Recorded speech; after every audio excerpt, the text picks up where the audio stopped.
समाधान यात्रा के तहत आज सीएम नीतीश कुमार दरभंगा पहुंचे। सीएम नीतीश कुमार दरभंगा के महादलित बस्ती पहुंचे, जहां नीतीश कुमार ने विकास योजनाओं का जायजा लिया। फिर सीएम नीतीश कुमार दरभंगा में बिहार का पहला फ्लोटिंग सोलर पावर प्लांट का निरीक्षण उन्होंने किया।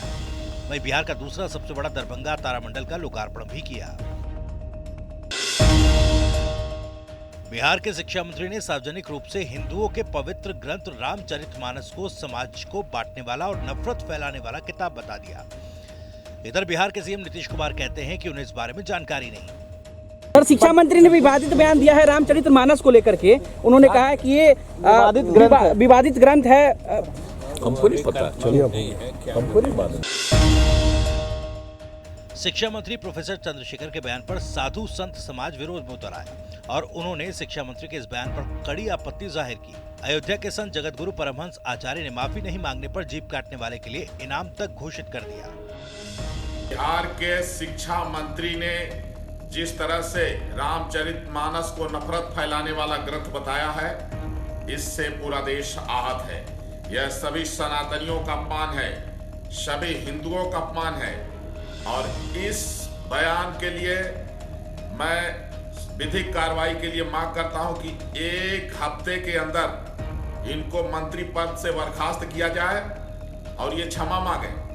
अगर ऐसा नहीं होता है तो मैं 10 करोड़ का इनाम घोषित करता हूं, जो बिहार के शिक्षा मंत्री चंद्रशेखर की जीवा काटेगा। बीजेपी सांसद और पूर्व केंद्रीय मंत्री रविशंकर प्रसाद ने रामचरितमानस पर दिए गए बयानों को लेकर कहा कि शिक्षा मंत्री अशिक्षित तरीके से बात करते हैं, उन्हें कुछ पता नहीं। राम मंदिर के पास राजा निषाद और सबरी माता का मंदिर बन रहा है।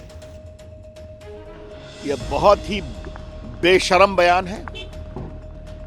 शिक्षा मंत्री अशिक्षित तरीके से बात करते हैं। कुछ पता है कि रामायण की कहानी देश को जोड़ती है। प्रभु राम ने शबरी के जूठे बेर खाने में कोई हिचक पैदा की, निषाद राजा का सम्मान किया। आज राम जन्मभूमि में मंदिर बन रहा है भव्य, तो वहां निषाद राजा का भी मंदिर बन रहा है और वहां पर मंदिर बन रहा है शबरी माता जी का भी। मैं सवाल पूछूंगा नीतीश कुमार से, ऐसे अशिक्षित मंत्री से आप हिंदू भावनाओं का अपमान करवा रहे हैं। बिहार के शिक्षा मंत्री चंद्रशेखर के रामचरितमानस पर दिए गए बयान को लेकर विवाद बढ़ता ही जा रहा है। शिक्षा मंत्री द्वारा रामचरितमानस पर दिए गए बयानों को लेकर कुमार विश्वास ने कहा कि दीक्षांत समारोह में इस तरह की बात बोलना अशोभनीय है। सीएम और डिप्टी सीएम उन्हें सरकार से बाहर करें। ये बहुत ही दुर्भाग्यपूर्ण है कि एक प्रदेश के शिक्षा मंत्री राम कथा को विद्वेष फैलाने वाला और जहर फैलाने वाला बताएं, और वो भी उस विश्वविद्यालय में जो ज्ञान का आदि स्रोत माना जाता है। हमारे यहाँ तक्षशिला और नालंदा पुरानी ज्ञान पीठिकाएं हैं, वहाँ एक शिक्षा मंत्री दीक्षांत समारोह में ऐसी बातें बोलते हैं, अशोभनीय है। शिक्षा मंत्री के विवादित बयान पर कांग्रेस नेता प्रमोद तिवारी ने कहा कि रामचरितमानस रामायण गीता एक पवित्र ग्रंथ है। उन्होंने जो बयान दिया ये उनके निजी विचार हैं, महागठबंधन का इससे कोई लेना देना नहीं है।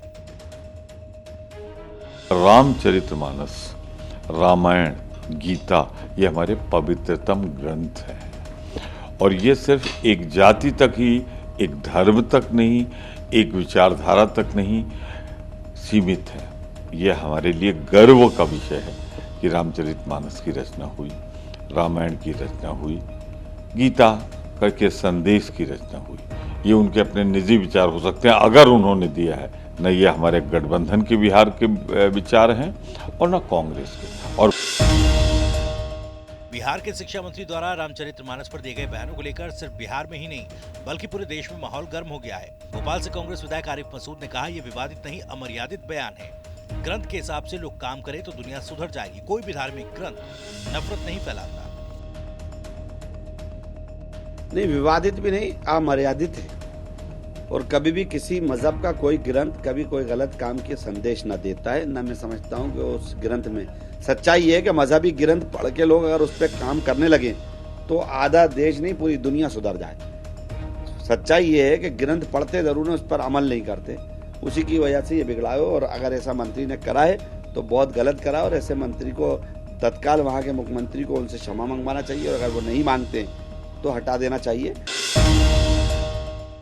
हिंदुओं के पवित्र ग्रंथ श्री रामचरितमानस पर विवादित बयान देने वाले बिहार के शिक्षा मंत्री चंद्रशेखर ने साफ शब्दों में कहा कि वो माफी नहीं मांगेंगे। शिक्षा मंत्री चंद्रशेखर ने कहा कि अगर उन्होंने रामचरितमानस पर कोई सवाल नहीं खड़ा किया, बल्कि उन्होंने उत्तरकांड और सुंदरकांड के कुछ दोहों की सिर्फ व्याख्या की है।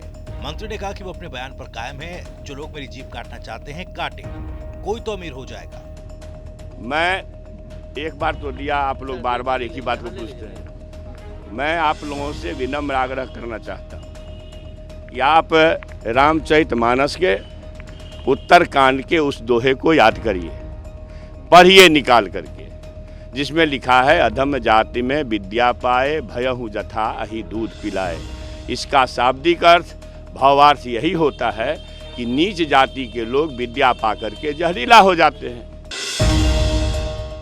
बक्सर हिंसा पर चिराग पासवान ने कहा कि पुलिस ने किसान परिवार को पीटने का काम कैसे कर दिया, किसानों का कसूर ही क्या था, पहले बक्सर का समाधान ठीक करें। नीतीश कुमार, बक्सर की घटना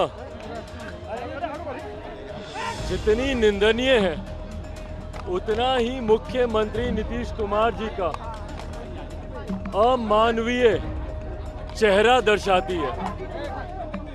आप सब लोगों ने देखा कि किस तरीके से पुलिस ने, वो वीडियो सबने देखा होगा कि पुलिस ने किस तरीके से घर में घुसकर किसान परिवार के लोगों को बर्बरता से पीटने का काम किया।